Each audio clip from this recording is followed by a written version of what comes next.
classroom is cabin by the field. If you're looking for the restroom, just go out the door. Take a slight left. The bathrooms are just across the way in main hall. And I apologize for those of you that have already heard this, those of you that are in the classroom this weekend. We are doing an audio recording as well as a video recording tonight. So if during the Q&A portion you don't want to be recorded, please let us know. Please turn your cell phones off so that we're not interrupted. And the general format tonight is it's going to be an hour discussion followed by a 30-minute Q&A. And then all three authors will be signing their books. All three authors wrote books that were released just this past year. The books are not for sale in the classroom. They're for sale at the Omega bookstore. So if you want to buy a book and you haven't yet, I would suggest that maybe during the Q&A you can walk over to the bookstore and come back.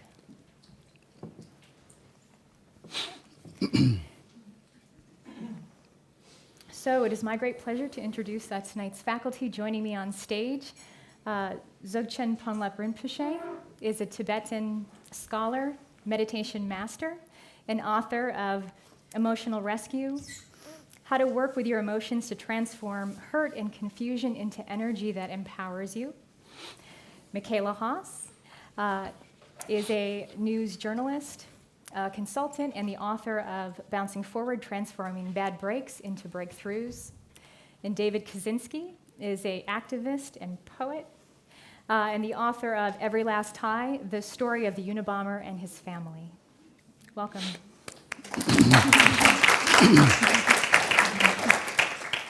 So we're just going to jump right into some questions. Rinpoche, I'd like to start with you. Please define for us what compassion is in the traditional Buddhist context, and why did the Buddha know so much about it?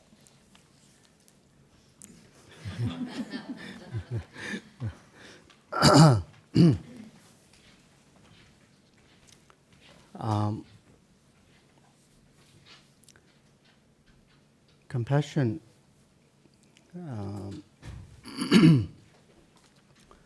compassion in Sanskrit is called karuna. I think you all may have heard of that word, karuna. And in Tibetan we call this nyingje. Does that make sense? Nyingje, there's two syllables. Nying means heart, and je means noble, right? So together, it has the meaning, traditionally, of a noble heart. And that noble heart is thought to be the nature of our basic mind of sentient beings. That noble heart is at the core of our mind. It's present in everyone. Even those who we think are so demonic or ferocious or devilish, whatever, at the center of their heart, there is this potential, this power of noble heart. That noble heart is, we can define that as being this sense of feeling or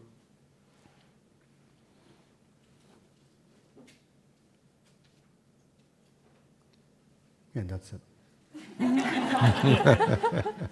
or innate a sense of feeling, or innate sense of basic kind of instinctual mind of caring or feeling the suffering and wanting to be free from that suffering. be it our own or someone else's. So there's a natural instinct, you know. We usually think of it as being a concept, right, a thought, but actually it's deeper than that, much deeper than that. This basic sense of feeling or instinct or instinctual reaction of wanting to be free, basically, you know, looking for the sense of freedom. And so what we want to be free from usually is from some kind of pain or suffering. So that's what we call compassion, the noble heart. It's there, you know, it's there. And sometimes it may be very, very hidden, and sometimes it's maybe very, very exposed. But in either case, it's present in every sentient being's mind. You know, it's there. And so that's why my my teacher used to say that, you know, I mean, he told me this story actually. He said one time he was teaching in Europe, and he gave the example like how sentient beings harm each other, like tiger, you know, eating other sentient being and harming. And then he said one person stood up in the audience and yelled at him, yelled at my teacher, saying like, "You're so unfair to the tiger." And he said, "What else can tiger eat? Grass? That's not how they're going to survive." And so then my teacher said, "That's true, actually. That's true." And he said, like, even the most ferocious predators have this sense of noble heart, you know, love or compassion or caring towards their little ones. You know, and so therefore compassion is this sense of instinct or feeling there. And of course we have a lot of different way to talk about compassion. You know, we talk about compassion in general Buddhist teachings. I think you all know that. And in specific in the Mahayana Buddhism, then we talk about great compassion. You know, great compassion. Not only feeling this sense of love or compassion towards oneself or certain sentient being, like one, two, or a group of people, but we're trying to feel and experience this great love, great compassion towards limitless beings. This is called great compassion. You know. So that's my understanding of compassion, and I really don't know why Buddha knows so much about compassion. It's way beyond my understanding. Thank you, Rinpoche. Michaela, this weekend you've been teaching participants, well, you've introduced some of us to the very first time to the concept of post-traumatic growth. Mm-hmm. So can you define that for us and then talk about the relationship to resilience? Yes, of course. So this is a new group. I see some familiar faces, or a few from the workshop, but a lot of new people. And I'd like to ask the people who haven't been to the workshop, how many of you have heard the term post-traumatic growth before? 3. Yeah. That's really why I wrote Bouncing Forward and why I studied it, because we are so familiar with post-traumatic stress, right? And actually, as human beings, we're so vulnerable and so strong at the same time. I find it incredible what challenges we can overcome. And post-traumatic growth it's a kind of new development in psychology. There are a lot of new studies being done about how people not only live through challenges and traumatic experiences, but even learn from it, even benefit from it. And I know this can be provocative, right, to hear that at first, because if you have been through a traumatic situation or you know somebody who does, the very idea that there could be something positive coming out of it or even a benefit out of such a harsh experience seems like, whoa, I don't think so, right? But actually, the term post-traumatic growth was coined by two psychologists at the University of North Carolina, Charlotte.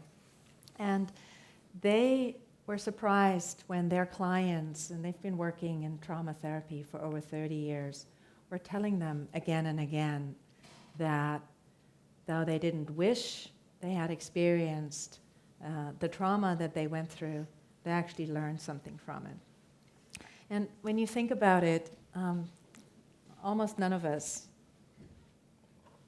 go through life without encountering one or more traumatic situations. So wouldn't it make sense to learn how to prepare for them, or how to help our friends through them, or learn how to even benefit from them? And the reason I say that is because so many people, and maybe you don't know, you've never heard the term before, but maybe have made that experience. So many people say after they've been through a traumatic loss or illness that they appreciate life more, or their relationships have deepened. You kind of find out who your true friends are. A lot of people I've met, their whole life was set on a different trajectory after they've been through a traumatic experience, because they wanted to pass on what they learned to others who are going through similar experiences. And we have an individual resilience, but there's also, I think, a resilience as a community. Cities can be resilient. I was just at Ground Zero before coming to Omega, and it's such a moving memorial, and it's a sign of resilience, actually. And if you think about it, the experience was so traumatic, but actually the people coming together after 9/11, people helping each other, people being there for each other. And so the relationship between resilience and post-traumatic growth is interesting, because sometimes the least resilient people grow the most because they have the most room to grow. So resilience is an outcome of post-traumatic growth, but we don't need to be resilient to start with. And a lot of the people I've met and who I've spoken with for the book, Bouncing Forward, they've become more resilient as a consequence of their trauma. Maybe they found a new faith. Maybe they started a nonprofit for helping others. Like today I shared the story of Jesse Billower, a surfer who was paralyzed by a wave and is now helping other handicapped kids and adults to surf and to find joyful experiences with sport and nature. So what strikes me is that I think, as a journalist, I meet so many people who have been through catastrophic events, and in the media we so often focus on the negative. That's kind of what the media business does a lot. And I've kind of made it my mission to focus on what gives us strength. And then I want to share stories that are inspiring, because they are there, and they're not far and few. There are actually a lot of them. And even with post-traumatic growth, it's actually a majority of people. It's up to 90% of people who've been through trauma who say that they've learned something of value from them. Even Buddha's life story, if you think about it, is a story of post-traumatic growth. So there's a lot of ancient wisdom in that idea, but it's only now that it's being studied and that we actually get more information about what really helps people through challenges and how we can work through tough times. Thank you, Michaela. David, it's been almost a little over 20 years since the story of the Unabomber broke, and you told your story and your wife Linda eloquently today to the participants. Can you talk, we could easily fill an evening with your story, but for the panel, for the sake of this evening, could you tell us a little bit about where forgiveness comes into play in your personal story? I think forgiveness is a really problematic word in some ways. let me just start that way. I used to be chair of a commission in Albany sponsored by the Roman Catholic Church, which was called the Restorative Justice Commission. Is anybody familiar with the concept of restorative justice? And the idea is to reframe the justice system from an adversarial model to a healing model. That would be a short circuit way. And I remember the issue of the question of the word or the meaning of the word forgiveness came up at one of our meetings, and one of the trainers said, better stay away from that word. We call it the F word. And the reason he said they called it the F word was because it meant so many different things to different people. And in the worst case, some people might think that when you forgive someone, it means that what they did was okay. So I have a couple of different personal experiences with forgiveness.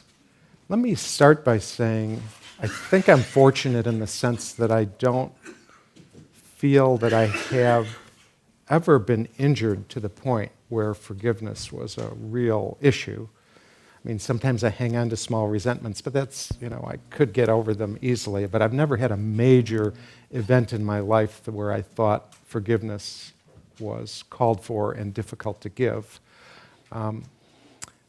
The one person, I suppose, who's hurt me and the people I love, many people I love, is my brother Ted, who wrote terribly abusive, angry letters to our parents. He wrote angry letters to me. He cut us both off. He wrote ugly things about my wife, Linda, even though he'd never met her. And there was a part of me that had some resentment about this, thinking, how dare he say these things? Why does he hurt people? It's so selfish, it's so stubborn to cling to whatever resentments he may have had, which I thought were mostly, sort of made up. And so I did have this bit of resentment against my brother. He did cause great harm to our family. And then as we began exploring the possibility that he might be the person who, over a 17-year period, had committed all these crimes, and we began looking into his life. At one point, I even had a chance to read the private diaries he kept, and reading those private diaries was like a window onto a tortured soul. And I realized whatever pain my brother had caused me was very small compared with the suffering that he endured himself. So I guess if I were to try to talk about what the heart of compassion was in my personal experience with my brother, did I say compassion? I meant forgiveness. The heart of forgiveness, I think, is really based on compassion, the sensitivity to another person's suffering. That if you could somehow see the suffering behind the behavior that was hurtful or damaging. In my case, it was literally almost instantaneous, where the sense of resentment that I had held against my brother just melted away into the realization of how deep and pervasive his own suffering was. He was a tortured soul. There's also another way to look at this, and I have a personal experience that's related to it. And probably many of us are familiar with, I think it's a Gandhi quote, who says, maybe others have said the same thing, that revenge is like drinking poison and expecting the other person to die. It doesn't actually happen that way. Your vengeance becomes toxic to you. Your resentment becomes toxic to you. So there's some sense in which forgiveness is letting go of this burden of resentment, this burden of hatred. And my personal experience about this has to do with one of my brother's victims, Gary Wright. He owned a computer store in Salt Lake City. My brother targeted technology, and so he placed a bomb in a parking lot outside that store. Gary Wright saw something that looked like a piece of road hazard, and as a good citizen, he's going to get it out of the way. He touches it, it blows up. He's almost killed. He has major reconstructive surgery. He also has talked with me about the emotional, traumatic effects extended over time, the effects on his family. So my brother did him tremendous harm. And when my brother was being sentenced to life imprisonment, there was a victim impact possibility for all of the victims. And Gary Wright went up to the stand, and I didn't know that he was going to do this. He said, "Ted, I forgive you for what you did. If I didn't, I would just be kindling to your cause, like consumed with the same flame of anger." And I've heard him talk since, and he's talked with me privately, and he said, "You know, Dave, I had to do this. I had to do it for my kids. I couldn't let them go through life seeing their father as an embittered human being." And that made a lot of sense, in some sense, his generosity to his children. It really definitely wasn't telling Ted that what he did was okay. And in some sense, maybe it even wasn't about Ted so much as it was about letting go of this, getting rid of this poison of anger that had driven him. So compassion, and I guess letting go of the burden of a negative emotion. Thank you. So we've touched on very briefly on the three themes. David, I'd like to stay with you and then invite the other panelists to also share. You've worked against the death penalty, Michaela, you have as well. What can we do to protect young people from violence or from engaging in violence? Wow, that's a really important question. Obviously the best alternative to the death penalty is for the crime not to happen in the first place. And so nobody has to be punished, nobody has to be harmed before that happens. I shared a story with our workshop group a little bit earlier this morning about some advice I got when I was in the human services. I was assistant director of a runaway homeless youth shelter in Albany, and a lot of the kids were troubled. Many of them had a lot of anger, reasons to be angry. They'd been victims of abuse and neglect. And my mentor, who had kind of come from the streets herself, said, "Dave, you might feel like these kids can't relate to you. The trick is, what's really important is to listen to them." And that, especially when a kid would start to get angry and upset, I'd say, "Well, let's talk." And then I wouldn't do much talking. I'd be all ears, and it worked like magic in a sense that the person became calmer, more rational, and actually developed a sense of connection with me through this. Later on, after the death penalty ended in New York, our group, New Yorkers for Alternatives to the Death Penalty, figured, hey, the death penalty doesn't solve the problem of crime and violence. What can we do to actually address the root problem and work on this problem? And we thought, well, we have to find the kids in the troubled communities. We put together this panel, a very diverse panel of presenters, of people with personal stories, and went into schools in inner cities and urban areas. We called it the limits of loyalty, and I was kind of the poster boy for that because I had made this very difficult decision. My loyalty to what's right and to humanity at large was stronger than my family loyalty to my brother, and so I turned him in when I suspected him of being this serial terrorist. But there was also a man whose daughter had been murdered in front of 17 witnesses on the street, and nobody would talk to the police. We had a police officer who was African American who talked about what it was like to be caught in this sort of vice of adversarial tensions that exist often between law enforcement and inner city communities. We had a former drug dealer who'd spent some time in prison and really reformed himself. He came out and really wanted to do something to give back. And he presented right alongside the district attorney who had sent him to prison. And just the power of these guys standing together once, having an adversarial relationship, are now on the same page talking to these kids. We had a murder victim family member who talked, some victims of crime.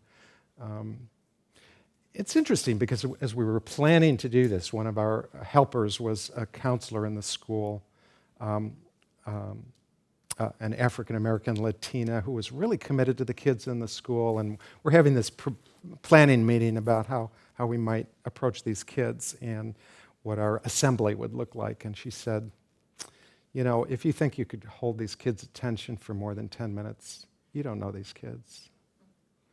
That was kind of daunting, and I hoped she wasn't right. We went to an assembly that lasted an hour and a half. You could hear a pin drop. The kids were incredibly attentive. And then, one by one, they started coming up to the microphone and sharing experiences and stories. And, you know, here they were in this classroom where most of the information being discussed was sort of disconnected from their daily lives. I remember, I think it was the former drug dealer who said, how many of you know someone in prison? And half the kids had their hands up, you know, a family member or a neighbor or a close friend. How many of you know somebody who's been shot? And like a third of the kids raised their hands.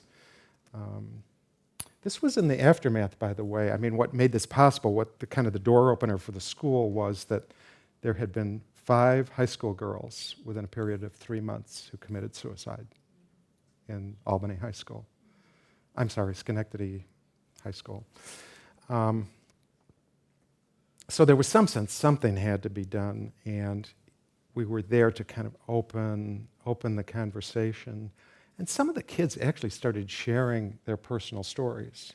And this is in the context of, you know, all of us in high school, nobody, you know, we find it feels like shameful to have been a victim or have had a problem. And, you know, somehow, because of the tone of this assembly, there was a shift of consciousness, and the kids realized that having a voice was empowering. You know, it wasn't shameful to be a victim, but that a victim could speak about things. So there was a young woman who eventually joined us in other programs who talked about calling the police when her mother was a longtime victim of domestic violence. Anyway, it was really, really inspiring. Of all the work that I've done, much of it focused on changing the law to eliminate the death penalty. This was in some ways the most fulfilling and hopeful, because I thought it really conveyed the possibility that we could reach a whole generation of children. And I think it sort of supports what Rinpoche has been saying about the noble heart. You know, this is in all of us. You know, it's just ready to come out. I think the problem is that we don't have this intergenerational kind of conversations. You know, those kids in school are, you know, the teachers are doing their best, and it's a difficult situation. Often the kids' home lives have stresses and different kinds of problems. Where is the community that's really present for them, listening to them, taking their daily suffering seriously? So I think it starts with that. I think it starts with the young, and it starts with trying to reshift and really reach out to kids who don't. I think, and my work at Equinox too. I'm sorry, I'm rambling on a little bit, but this is a really important subject for me. You know, I realized that the seemingly cultural differences, kids really, even kids that are thought to be very troubled, really want a positive relationship with a positive adult. That is really powerful for kids.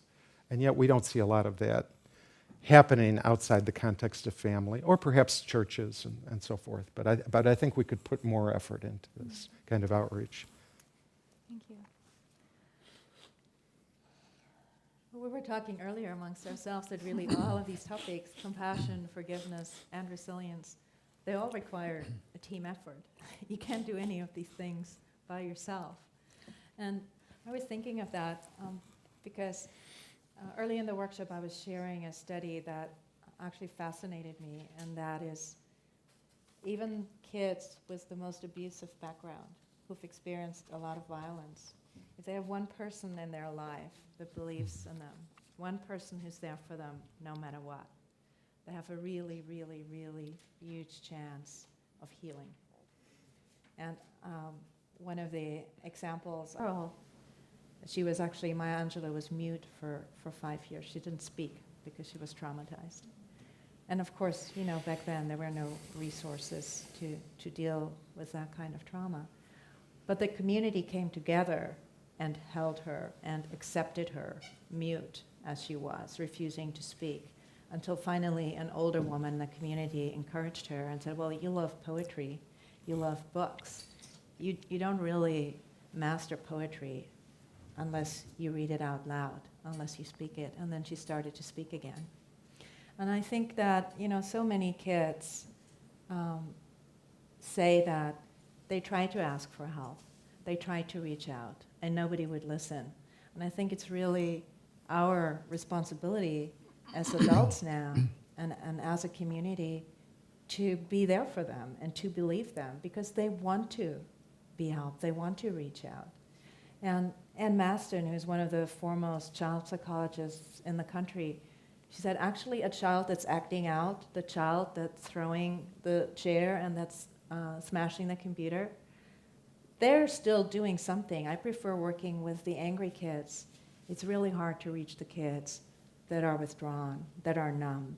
That's really difficult. As long as a kid is doing something, even if it's acting out, there's something to work with. And I think, you know, we often misunderstand, especially with kids who are acting out, that it's really a cry for help and actually a cry for support. And I'm encouraged actually by a lot of the programs I see. I think resilience should be taught in every school. There are meditation programs now that are being taught in schools, and we see the results of that. I was recently introduced to a program in Boston, actually, where instead of sending difficult kids sending them away, they would be taught to meditate, and the results are incredible. So if we give kids the tools, they can work with a lot, almost anything, I would say. And the one thing, you know, believing in them is such an important thing. There's this very, very real phenomenon of the growth mindset. And if you teach a kid that it doesn't amount to anything and it's dumb, you have a really good chance of making your kid not amount to anything. Whereas if you teach it that everything is workable and that it can grow, you actually make your kid grow. And to be able to support kids in that way, I think we see more of that. And I think that there's never enough resources for that, but it's better than it used to be. Right? Mm-hmm. Rinpoche, can you tell us about how maybe mindful gap introduce the audience to that concept, and how maybe that can support shifting violence in the collective? Thank you. Yeah, I was having gap. I totally appreciate what you both have presented here, and I think there's nothing much more. But I think it's really important to have early childhood education improved in our communities. This is very important. And also I feel it's important to have some, some sense of young, new family, parents support, some kind of training for young parents. Because when you become parents first time, right, sometimes you're in teen when you become parents, and sometimes in 20s and sometimes 30s. Doesn't matter what age you are, you're like 40s. But still, it's the first time. And you really don't know how to handle this little, weird sentient being. Like, you don't even know, how where to put your hand, to hold the head or the leg. So I think it's really important to have like parental support and some kind of education there. Like the school and education system is one thing, but like probably like 70% is in the family, you know. And so there's need to be some kind of like, you know, like you mentioned about meditation, mindfulness, compassion, you know, all these things. However way we can share the wisdom from, you know, experienced parents to, you know, spiritual wisdom or any kind of wisdom. It's important to have support for both education as well as, I think, the young and new parent support, or even maybe old parents need some support system. I think this is very important, I think, in my opinion. And then secondly, I feel that the prison system, and you talked about justice and like the death penalty and so on. I think we're kind of looking at usually like their crime. And, you know, in America, there's this strong culture of punishment, you know, punishing someone for what they have done. But we don't look at why they end up doing that, you know, why. And we don't see like how we can help that person to, what's the right word? I don't know. Rehabilitate. Some PC word. Improve. Yeah, improve or, you know, to reconnect with whatever goodness that, you know, like we're all talking about here, and how we can actually help them to become who they really want to become positively, you know. And I'm not saying, you know, committing crime is okay, but we all make mistakes. Some of us may make big mistakes, and some we make small mistakes, and some of them have made big mistakes. But that doesn't mean that we have the right to punish some people. And I think it's really important to see how, you know, if there's a way to improve the prison system or have more education, have more space. And, you know, I've been to, you know, some prisons to teach. I didn't do anything wrong, but not that bad. I've done a lot of wrong things, but you know, I've been in England, you know, a few prisons in England. I've been in several in the States. It's really different, you know. Different. In Europe, there's different.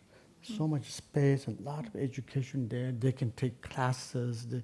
You know, at the end of their term, many of them actually graduate as, you know, bachelor's with a bachelor's degree or computer science or, you know, accounting. You know, it's very easy to what do you call that? Reintegrate. Rehabilitate. And reintegrate. Huh? Reintegrate into society, right, when they come out. But here, you know, I've seen not so much like that, but it's locked up. And so I think it's a deeper issue, and I don't think I can fix that, but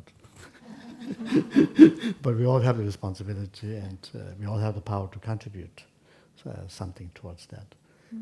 And what was it? Gap? Mindful gap. Yeah, you know. So when we have, you know, I was talking about mindful gap earlier. That when we have, you know, strong emotions that we experience, you know, usually we have this tendency or urge or habit that we feel we need to react or respond quickly, you know, to this emotion, with this emotion, right? We feel this impulse of quick response. And when you do such a quick response, and in that we make the mistake usually, right? So the first thing that's beneficial here for me, from the Buddhist teachings, is that we have some sense of this mindfulness, and try to take little time instead of reacting so fast. Take little time, slow down a little bit. There's no rush. You can always shout at that person later. There's no problem. Especially if it's your partner. You're with that person 24 hours. So you have a lot of time to yell at them. You don't need to do it right away. It's even better if you yell it later. With more reason.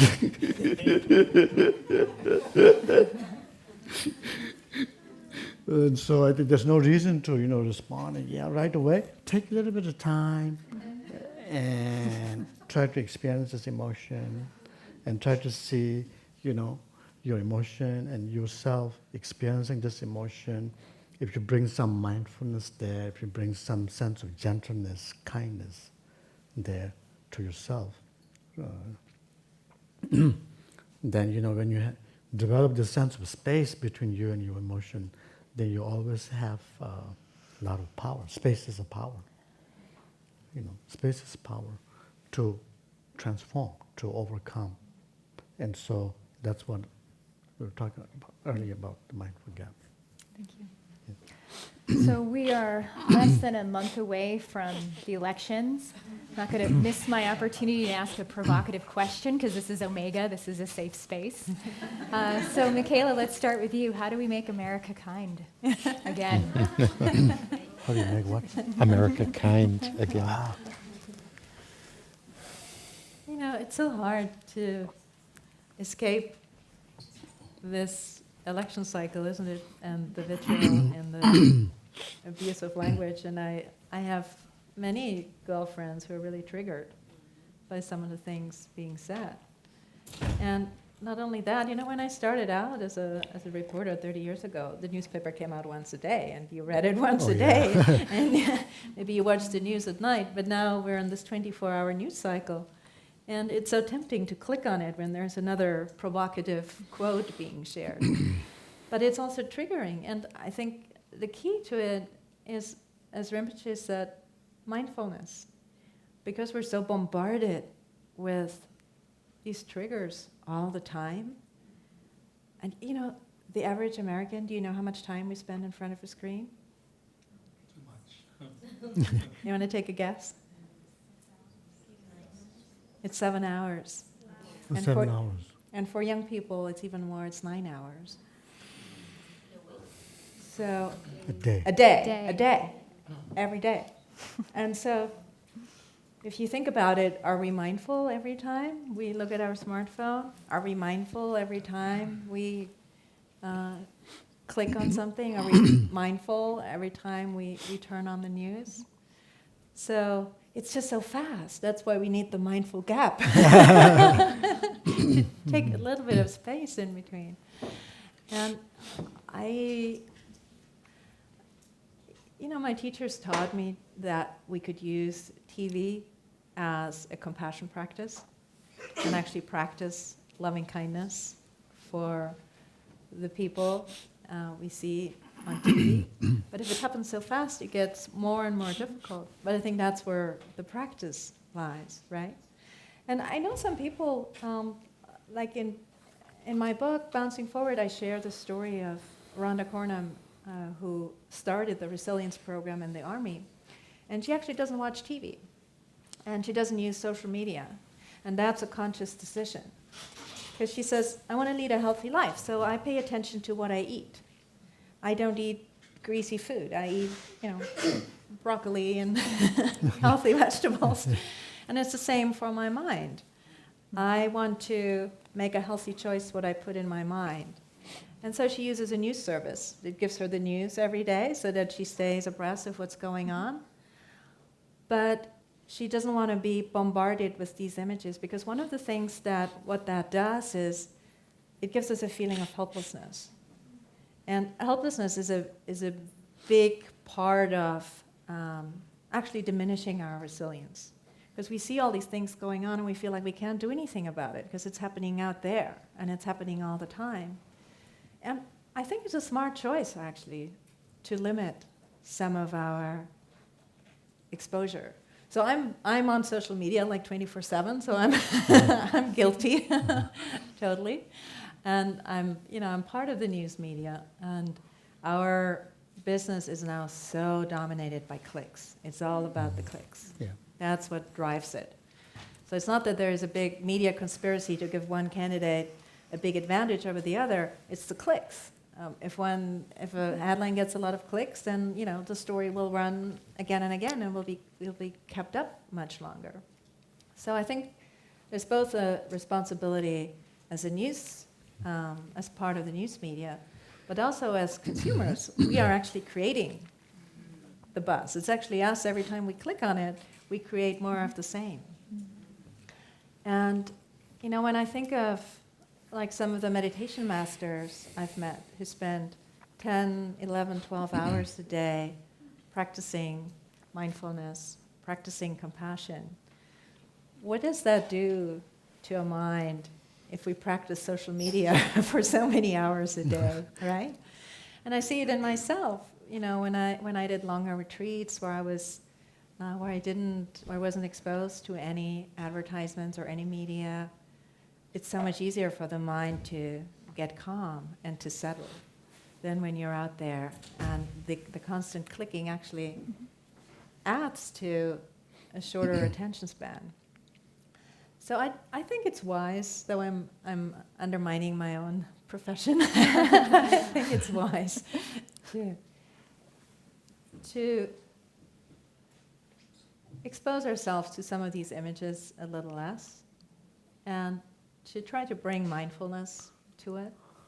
And then also to share. I think one of the good things that actually is coming out of this election cycle and of the coverage is that people are sharing their stories, especially women. I feel there's a real empowerment actually happening, which might seem, paradox, but it's happening. That women feel empowered to come forward and share their experience with bullying or with abusive behavior patterns, because it gives us a platform to share what we've experienced and to talk about it. And that, I think, might be a positive result of what seems like a lot of negativity out there.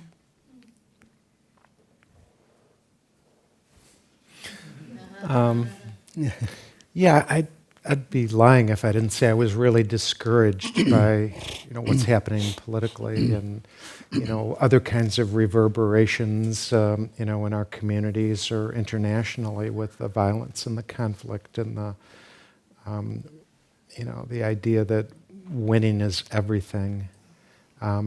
There's another side of me now and then that just has a glimpse of hope, and maybe it's because I need to hope, or call me Walter Mitty or Pollyanna, but sometimes I think I've noticed a little bit of a backlash to what's happening publicly in people's private behavior, that some of us, or a lot of people, are kind of seeing that and saying, I'm not going to be that way. I'm going to try to behave a little bit differently. My intuition tells me that there's something like that going on in response to these negative examples we're seeing on the national stage. I've sometimes thought and I've wondered, about American culture, and it seems like there's such an adversarial model, almost hardwired into our culture. I mean, our economics is competitive free enterprise. Our political system is adversarial. Our legal system, our court system is adversarial. Much of our entertainment is adversarial. Even, I've been a baseball fan all my life, but, one side wins, one side loses. It's about competition. And I'm wondering if that in itself has an effect that at least having more insight about the influence of this sort of competitive template that pervades our culture. might be helpful. I've also, this weekend and last weekend and in previous times, I've been very, very touched by some of Rinpoche's teaching and about kindness. And I think I've observed some of this in people and, just the idea of prayer. I mean, it's sort of like, it says to this feeling of helplessness that the intention really counts. The wish really counts. If we can cultivate within ourselves compassion, kindness, wanting the benefit of all, it actually could have an effect, subtle as it might be, far beyond what we're able to observe. And I'd certainly like to believe that, and I'm certainly want to make an aspiration to live my life that way, with the understanding that as small as each one of us might be, the influence extends far beyond what's visible. And so I guess each of us has a kind of ability to respond to what we see in the world with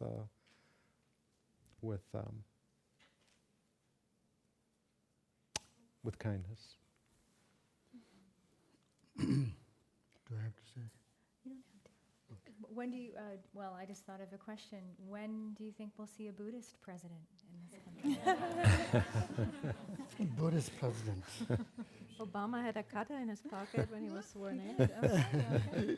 At least. For those of you that haven't noticed, all of the theme running through the panel this weekend is Buddhism. You guys haven't seen the flyers around? Rinpoche for president. Are you running? I have been for the last 20 years. We didn't know we voted for you. I want to see his birth certificate. I mean, believe it or not, I was born in Hawaii. Don't I look little Hawaii? Well, I I think- think the next question I'd like to ask all of you is, one thing we've been talking about some really challenging, traumatic experiences that are even hard to listen to at times, and yet the room has been filled with laughter. There's been lightness and laughter, and so what's the relationship between some of these practices and achieving this sort of freedom and lightness and humor? What's the relationship?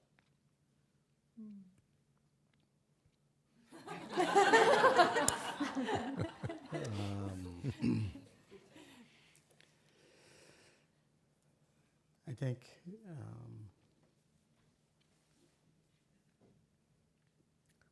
I think in many ways we are a little bit, I don't know how to say, we are interesting people as American, so to speak, here.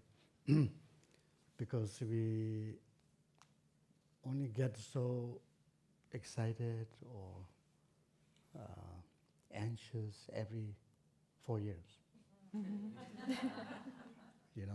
Nationally speaking, we really care about the leadership and the impact.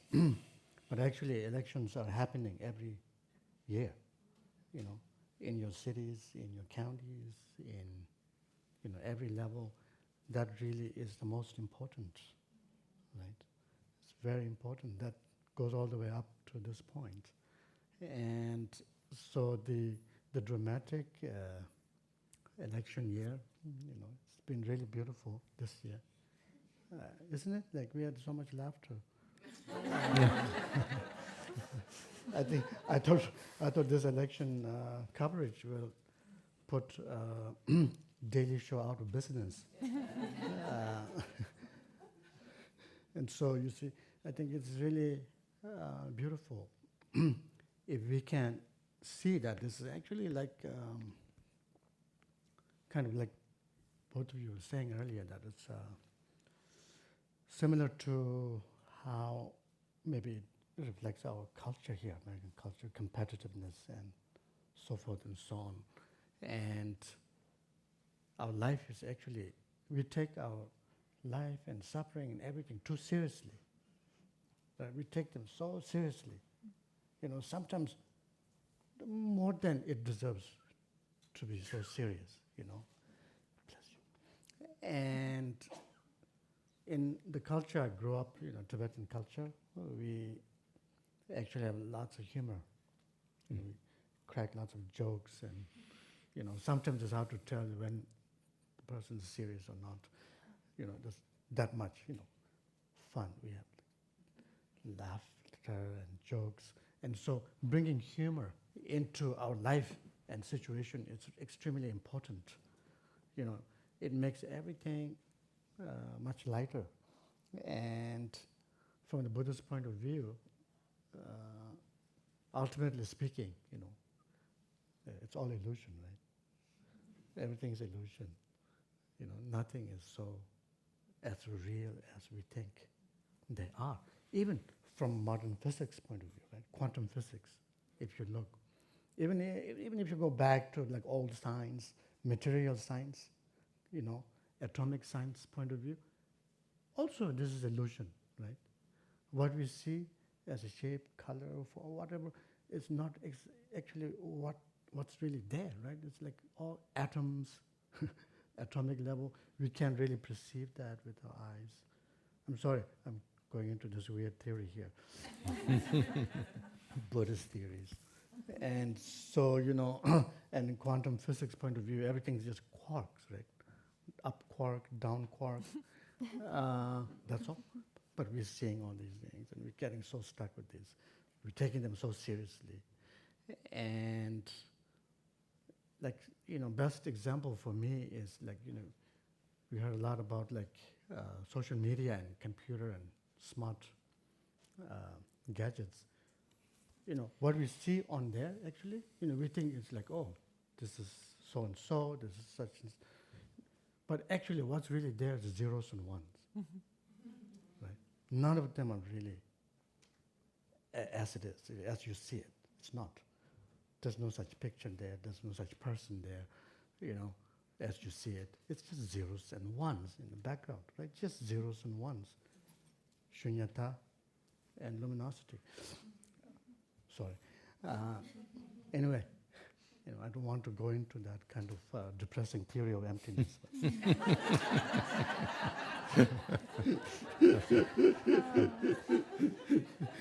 liberating. We're going to move into the Q&A shortly, but David or Michaela, would either of you like to share anything about the importance of humor?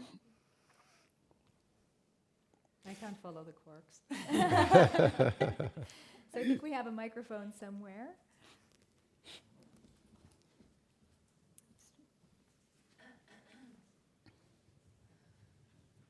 Just raise your hand if you'd like to ask a question.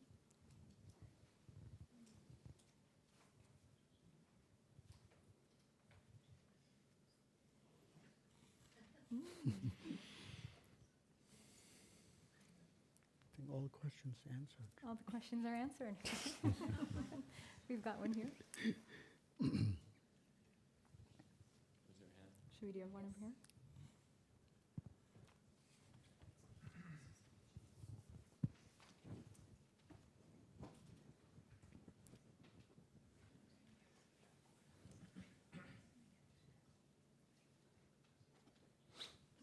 Hi.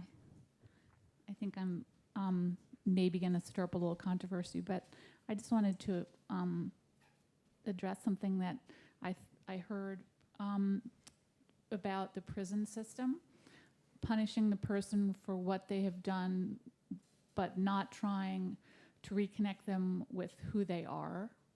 You had mentioned that, Rinpoche. And then looking at the prison system and working with the prison system. A lot of people in this country, at least people that I've met and talked to, have very mixed feelings about people that are in prison and the prison system and the amount of money that this country spends on keeping people in prison, as opposed to in Europe, helping them to get reintegrated into society. I'm just wondering if you could address a little bit more any potential answers that you have and what you feel about. I mean, I think there's got to be really deep feelings about, in a lot of levels, for people in this country about, and just they call it a free ride. Some people call it a free ride. They're just getting really well taken care of, and we're paying for it with our taxes, quote unquote. Could you just all address that a tiny bit? I would like to say something. I'm from Europe, I'm from Germany, and I spent my first day in prison at age 8, but that was because my mom worked at court, so I know the prison system well from that perspective.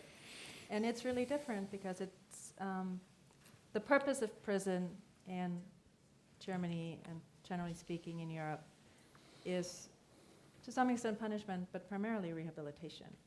And one thing that immediately comes to mind is in America, guards sometimes get as little training as 6 to 8 weeks. In Germany, it's at least 18 months.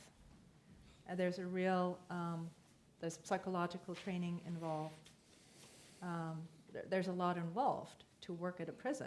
It's emotionally challenging, it's physically challenging. And what's the point of locking somebody up and releasing them 20 years later with no perspective? What does that do? It doesn't do anything. And so I was shocked when I've been here for 10 years now, when I started reporting and went into prisons here, and I've also visited prisoners on death row. And I looked into some of the mistakes that had been made in convicting people, because it's just a fact, poor people don't get the same representation as rich people who can afford a great lawyer. And I think I call it out of sight, out of mind. You know, we like to just put people away, and it's not cheaper, actually. It's damaging a lot of lives. And, you know, you probably all know that America has the biggest incarceration rate in the world. And it's not fair.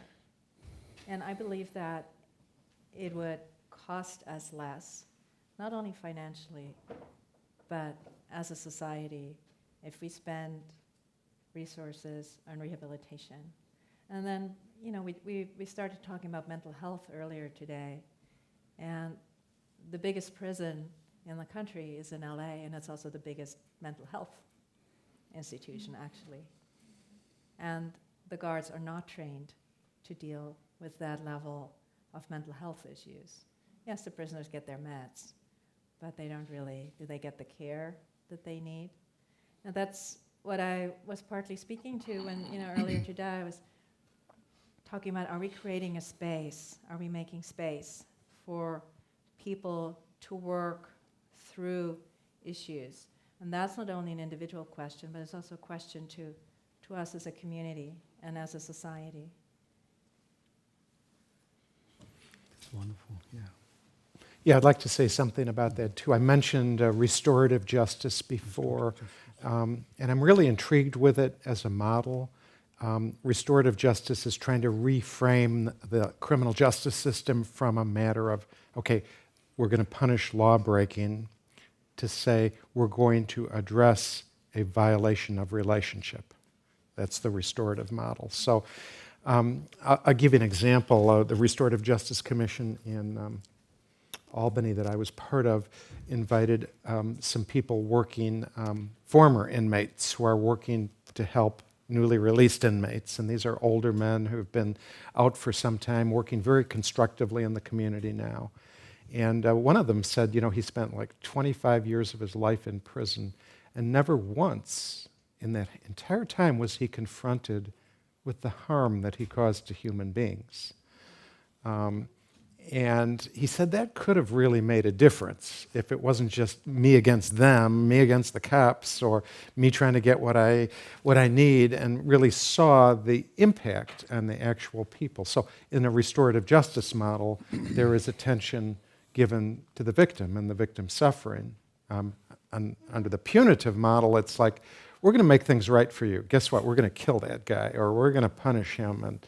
And that assumes that all the victim cares about is expressing anger and exacting revenge, when in fact victims have other kinds of needs, to repair some of the harm that's been done. In California, in the modern era, they've executed, I think, 13 people and spent something like $5 or $6 billion on their death penalty system, the largest death row in the country, and haven't had an execution in a long time. What if some of that money was invested in helping victims, in rehabilitation programs, in prevention programs for young at-risk kids, to bring programs into the schools and to teach meditation or emotional intelligence? There's so much that could be done if we weren't sort of blindly investing in a program of punishment and vengeance. And this is this kind of dysfunctional thinking where we think, okay, we punished a certain amount, that didn't work. Okay, we're going to increase the punishment. Maybe that will work. And there's like no end to this game until we have become the country with the land of the free that incarcerates more people per capita than any other country in the world. I think justice goes way beyond punishment. Now, at the same time, I do think there are people who are a threat to society. Maybe we need to assess that threat. There's some people that need to be removed. I have no quibble with my brother being in prison. I think the last thing a victim would want to see is that the perpetrator was free to harm somebody else again. I mean, that's very painful to watch. But to give you just a sense of, again, it's the adversarial model, the dysfunctional thinking about punishment.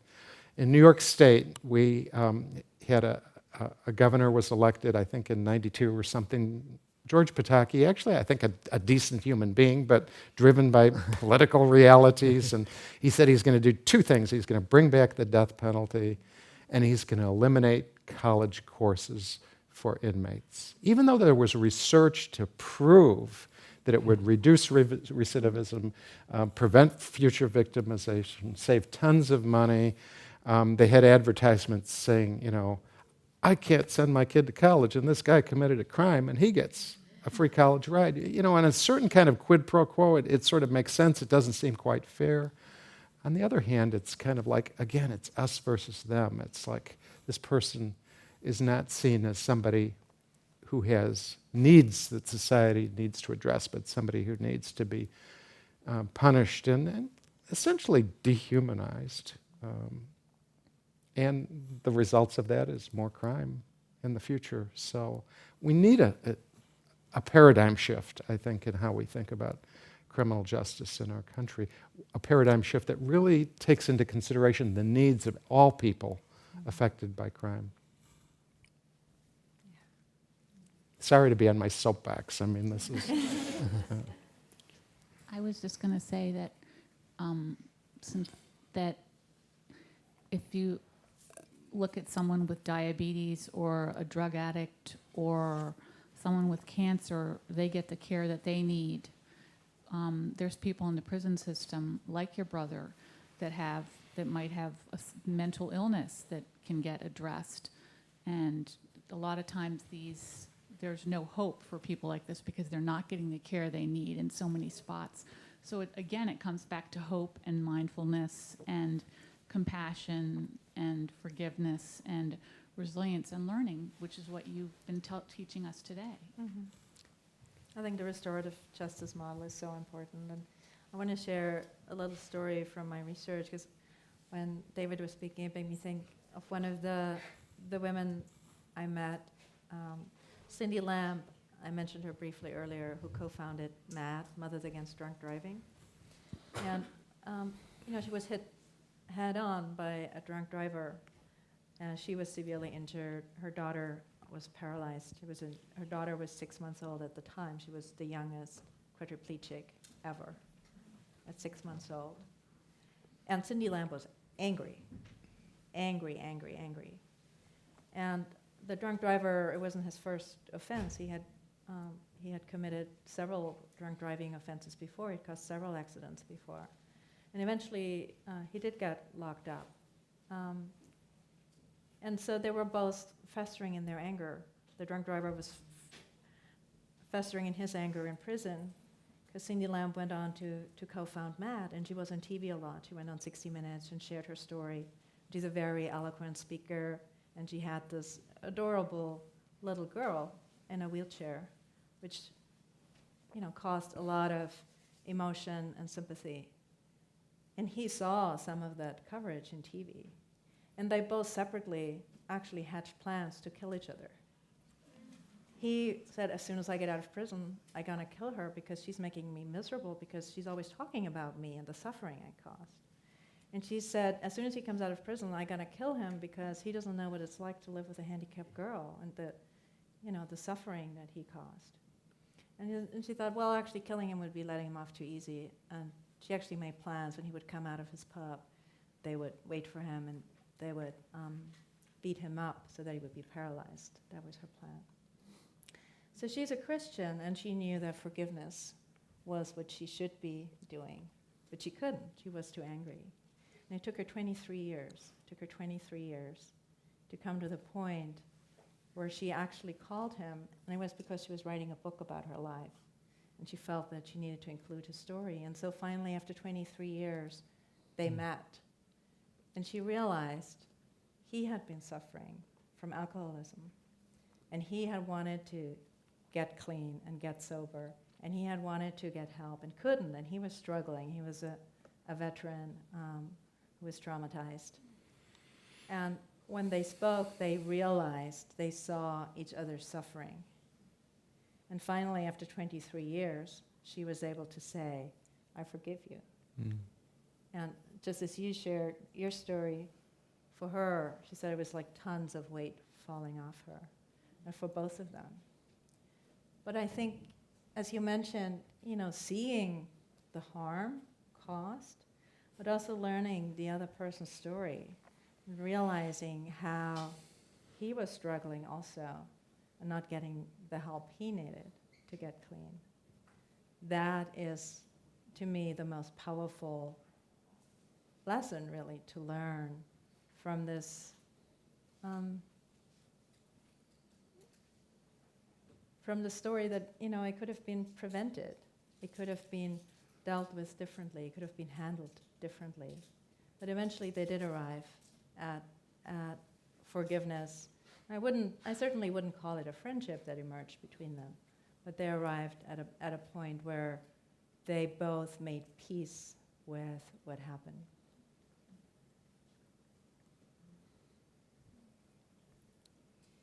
Do you think there's any people that are lost that can't be forgiven, or you can't find compassion for, or shouldn't find compassion for? That's an interesting question.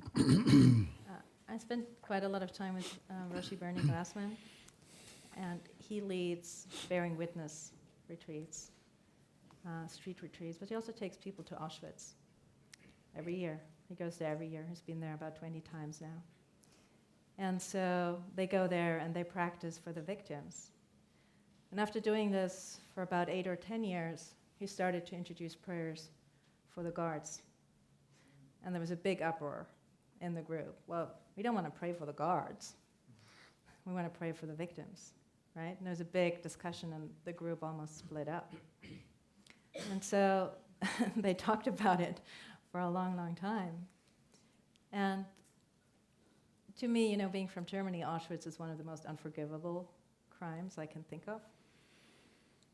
But the guards were victims too, in a sense. And if we send them anger,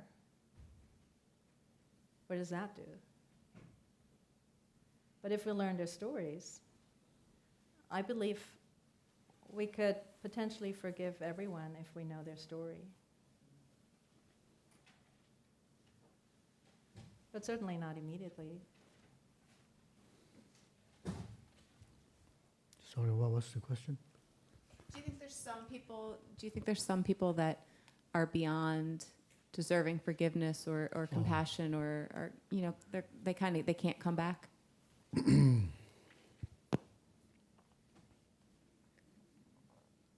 I can think of few.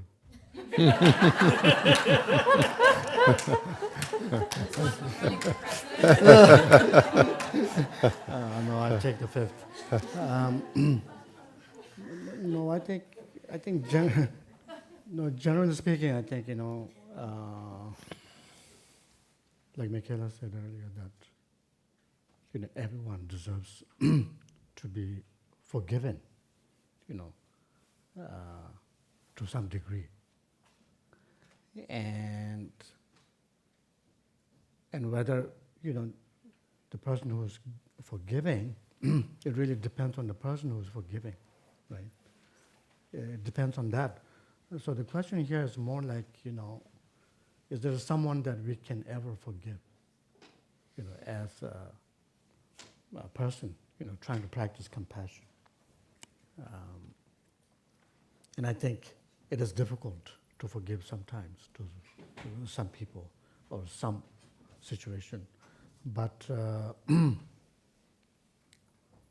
but I think it's not really the question about whether someone deserves to be forgiven. Everybody deserves to be forgiven, but the question here is whether we can actually forgive some people or not. And that is absolutely possible that sometimes we can't. Sometimes we can't. That's the fact. So that's why it becomes so important to train our mind in kindness, compassion, and mindfulness, through which slowly, and gradually, we will reach a point where we, suddenly feel like, oh, it's okay. It's okay. There's nothing to lose, by not forgiving. And so I think that really depends on our practice of working with our mind and how skillful we are in that process. That's just my opinion. The thought that occurred to me, just to add to... Oh, actually, sorry, I forgot one example. Can I? Like, when the great leader, Chairman Mao, passed away, I was in India at that time. And of course, a lot of Tibetan refugees, happy. And in our monastery, my teacher, His Holiness the 16th Karmapa, he in fact made everyone come to the monastery and pray. And especially he made the monks, the lamas, pray for 7 weeks. And there's no party, there's no celebration, but we pray. So I think we were one of the only few monasteries that were praying for the great leader. So I think it really depends on your strength of practice and heart, how you can actually forgive and love and send compassion to someone. I was going to say that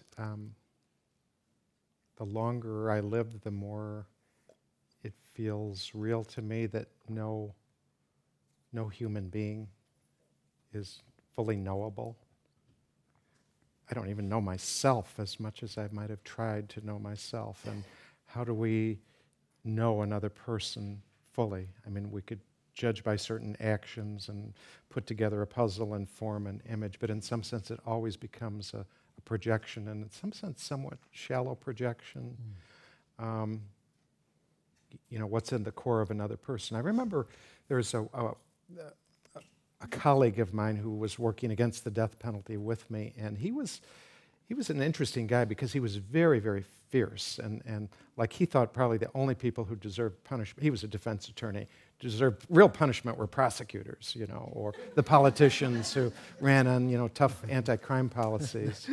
And I remember once I was inventing about someone, and he surprised me because he had these wells of insight that would come up, and he said, "David, there's a pleasant surprise in everybody.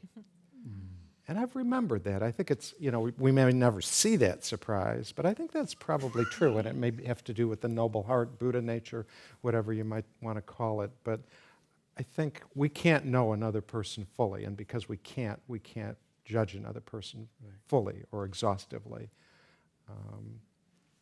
And that's an important insight, I think, to hang on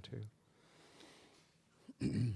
Thank you. Those are great answers. I think what I struggle with, because I find the compassion and forgiveness very easily, is how then in this human experience to still maintain the boundaries that I need to with people that I've already forgiven that maybe don't deserve it or haven't proven worthy of my immediate forgiveness and compassion.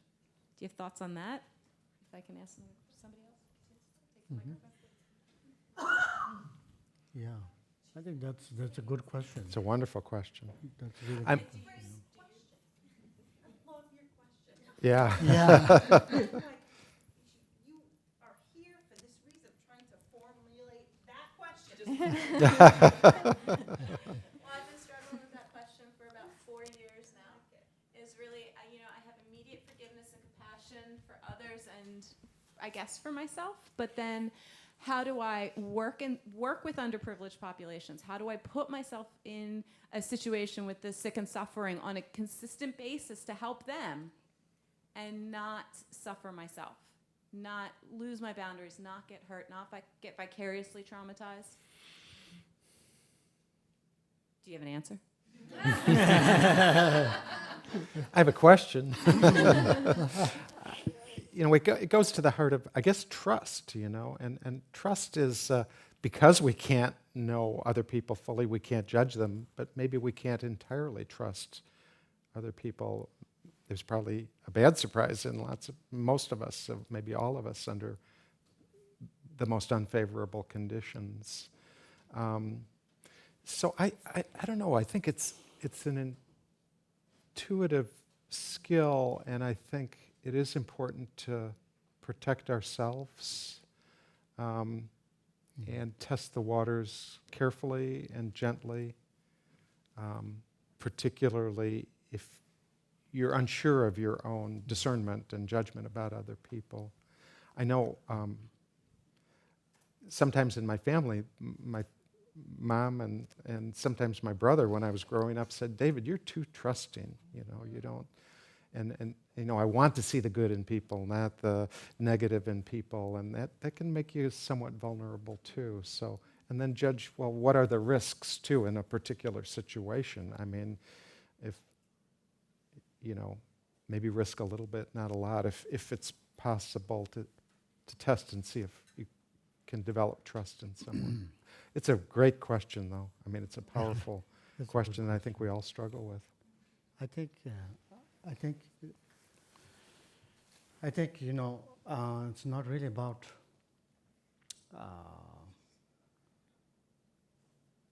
not only about protecting ourselves or how we work with this situation, but also we have to think about the other person.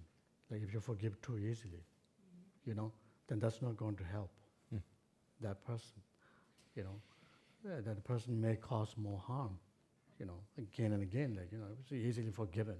So you should torture them a little bit. just a little bit, not too much. For a while.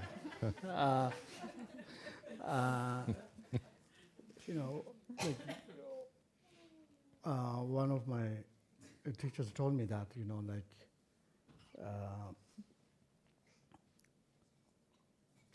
like a lot of the teachings are misunderstood. Like such teachings that's like, oh, if somebody slaps on your right cheek, you should show the left one. It's like very much misunderstood. Because if you just do that for your own sake, for your own good karma from Buddha's point of view, or for your own salvation or what have you, then actually you are abandoning the welfare, well-being of that person. You don't care about that person's karma of harming people, right?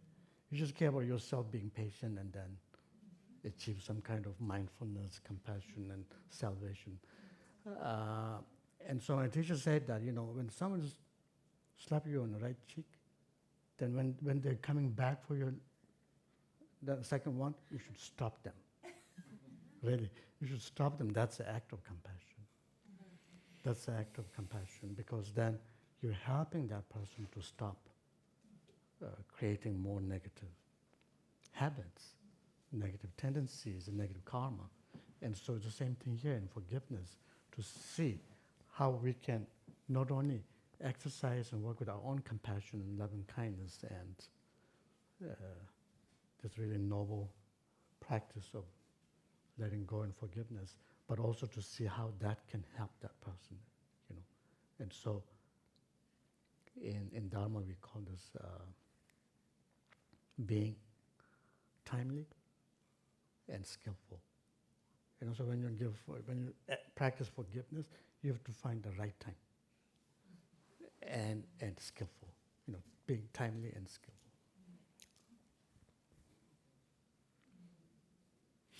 I've sometimes thought of that too. If you never get angry with someone, you're not giving them the feedback that they might need to understand the harm they're doing or the misbehavior they're doing, and that's Right.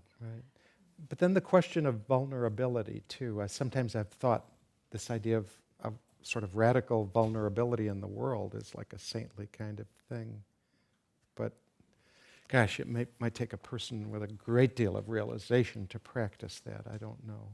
Where are we on our own personal path? Are we able to be radically vulnerable for the benefit of beings? I'm not yet, that's for sure. Yeah. Yeah. I know you've been waiting with a question for a while. Final question for the night? Thank you for your comments and teachings. The thing that just keeps being consistent is about the danger of isolation and the importance of community. And I've been a psychotherapist for 27 years in private practice, working with complex trauma. So, meaning people who have, as babies and children, the person they're depending on is also the object of danger. And if that's true with both parents, or there's a lot of isolation, they have what's called a disorganized attachment. They have a lot of neurobiological complexity that needs certain kinds of methods in trauma work. But they have an experience that no one knows. And they don't even know because of the effects so early during development and neurobiologically. So I'm in a position where I'm the community in the beginning. I mean, I see that they need is community. I really think there wouldn't be too many therapists. And I'd rather not be a therapist, but I'm the one who needs to be willing to know. That's really true, I'd rather not. But I'm the person with them that needs to be willing to know. And so one of the things that I think is so important that, Rinpoche, I'd like to hear what you have to say in terms of community emotional rescue consciousness or something, is that I've learned that I need to be, if I'm going to be there with someone who's, quote, difficult, I have to be willing to be changed by what they have to tell me. My world is going to be changed. My worldview, or I would never think a human being could do this to this person. So it requires a great deal of that gap. Or if someone, not that I'd put up with anything, but who gets angry, I have to kind of somehow find a way to be willing to be there with that person with a kind of fierce compassion, I guess you'd say. But at the same time, as long as they get back in line, to be willing to know. And some of the work you talked about, David, with these kids in the city. I'm sort of babbling now too, but I just think this importance of being willing to know what the other experiences, and maybe sometimes it means being willing to be changed. About cozy ideas you thought you had about humanity. So how do we do that?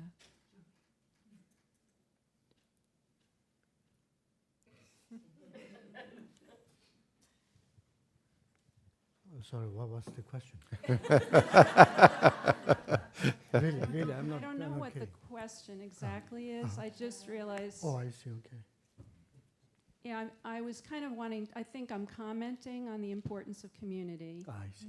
and the difficulty that the knowledge I have about people who don't have a way to be known. That's all. And I'm not sure how we put therapists out of business in that regard. No, really, therapists are needed, therefore, because that's it. That's all I have to say.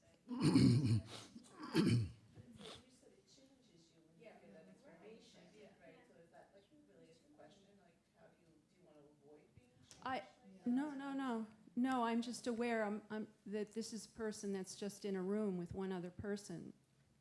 And that has its limits after a while because they need community. But the bridge between a person who's so disorganized that it's hard for them to communicate and therefore hard to be understood, they kind of really rely on the therapist to be able to get through a certain period of that. And I just find myself longing to have some way to connect them to community. Yeah. And sometimes it's sometimes that happens, and then there are people who are for whom it's very difficult, and they're stigmatized by their Right. family. Yes. So okay. I could I share think- with you. Oh, I'm sorry. No. Go ahead. Okay, just like an inspiring experience I had. To some extent, I was, because of my brother's mental illness, I've been invited to speak with a lot of like mental health providers around the country. And I remember a touring, being shown a place in Fort Wayne, Indiana. It was called the Clubhouse, and it was like a social center for people with mental health diagnoses. And one of the things they were proud of is that you couldn't tell who was staff and who was not staff, and that there was a kind of acceptance of everybody's differences there. And I remember actually sitting with a group of people at dinner, and I think most of them were there as patients or whatever, clients, people seeking community because they had been isolated. And it was interesting to me the kind of conversation they had with each other, because in the settings where I was having a managerial meeting, it's like everybody's trying to say there's nothing wrong with me, or I'm fine, nobody wants to show their vulnerabilities or their deficits. And here there was a kind of tolerance and acceptance and humor about each other's shortcomings, that it almost felt like it was more open and more healthy than the conversations that people were having in business settings who were supposedly together and sane. And that was beautiful to me, and it was somewhat of a lesson, and it also suggests to me that, part of this armor we put on that blocks our ability to create community is this fear of being thought of as different or dysfunctional or less than. And somehow if we could drop those defenses, that we might have a much healthier culture. I mean, the political debates, there's nothing wrong with me, it's all you, and so forth. I mean, gosh, these folks were talking to each other in a way that was just like beautiful and loving, even as they were kidding each other about their different quirks. And yeah. Anyway. Yeah.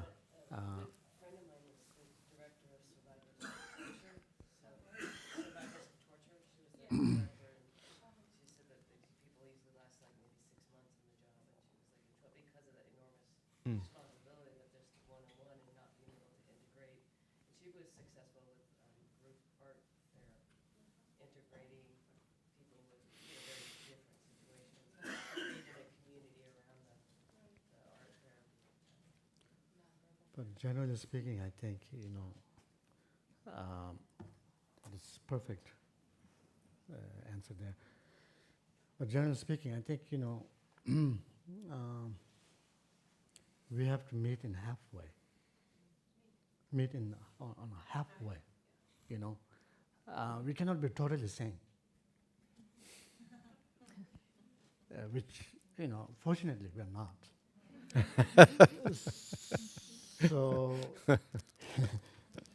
some people may have more, you know, issues, mental health issues, more than us. Or maybe we just don't know that we have more issues than them. But in any case, in any case, like, you know, we have to meet somewhere in the middle, you know. And so in order to meet somewhere in the middle, there's a lot of, how do you say, letting go, you know. We shouldn't hold on to our concept about, you know, what's right, you know, what's wrong, and what's perfect, what's not perfect. And, you know, we have so many, you know, our own values, you know. You know, sometimes maybe, you know, it's not the same for everyone, right? And so we have to let go of some of that and come and meet in the middle, you know. We have to get a little bit more crazy, and they can get a little bit more sane, and so we can meet in the middle, and then, you know, or maybe we get a little bit more crazy, you know, so that there's a real sense of communication and sharing, and then gradually, you know, both can learn something and, you know,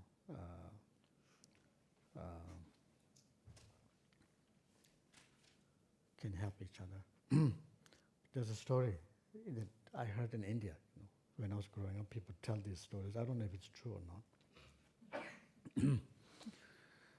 There's a story that Mahatma Gandhi, you know, after the, you know, Indian independence, Mahatma Gandhi went around the country and visited different facilities and places, and so he went to this place in Lucknow, a mental health institution. He visited there. So he met many people, and then he was sitting at one point with one of the person in there. So he was chatting, and like, he was totally fine, totally sane. There's no problem, you know. So everything he says makes sense and logical and everything. They had a great conversation. And Mahatma Gandhi had this idea, like, in his mind, why did this guy, you know, got locked up in here? He shouldn't be here. In that very moment, the person asked him, "What's your name?" and he told him, like, "Oh, Mahatma Gandhi." And he said, "Oh, you'll get over that." And everybody who comes here says they are Mahatma Gandhi.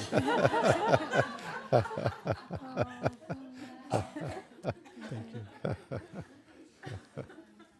So I know there are some hands that are up, but I want to be mindful of the time. So unless there are any final words from the panelists, I'd like to maybe move into the book signing, if everyone's okay. So thank you all for coming out on this cold and rainy evening.